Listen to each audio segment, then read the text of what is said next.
हो, असं का बोलताय? खरं तर तुमच्यामुळेच ह्या इथला असा त्या गावातला इतका सुंदर अनुभव घेता आला आम्हाला. त्यामुळे thanks to you, thank you so much.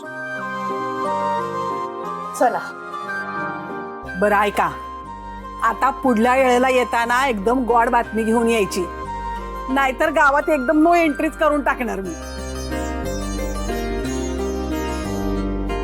जावई बापू, तुमची आमच्या गावात यायची ही पहिलीच आहे.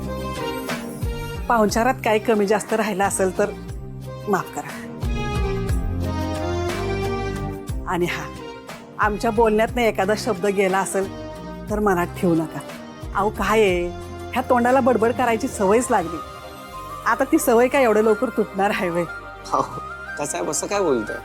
तुम्ही मोठ्या आहात आमच्यापेक्षा आणि तुम्हाला पूर्ण अधिकार आहे आम्हाला बोलायचा, नाही?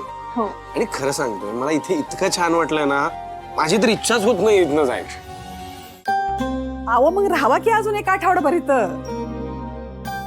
आणि तिथल्या बिझनेसचं काय? ते करायला काय इथली माणसं येणार आहेत? बोलल्या यस फिस मॅडम, बोलल्या.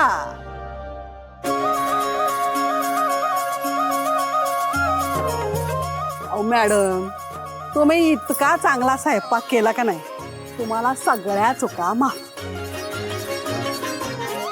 अहो पण जाता जाता आम्हाला फ्रेंडशिप तरी देऊन जा. फ्रेंड्स का?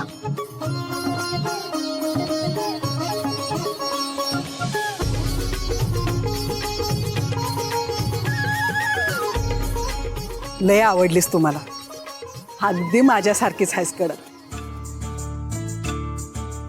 पण पुढल्या वेळेला जावं येशील का नाही, तेव्हा आम्हाला बी जरा हे यस फिस शिकव.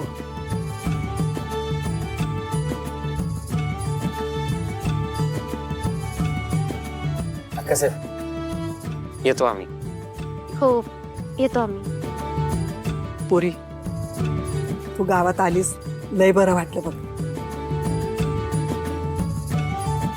आता पुढल्या वेळेला तू येशील तेव्हा मी हसल नसल काय माहिती.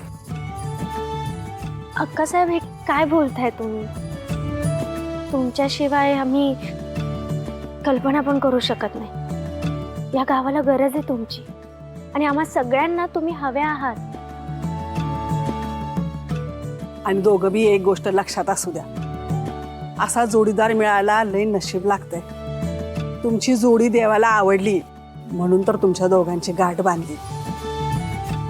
आता ही गाठ अशीच घट्ट असू द्या आणि कायम असंच एकमेकाबरोबर राहा.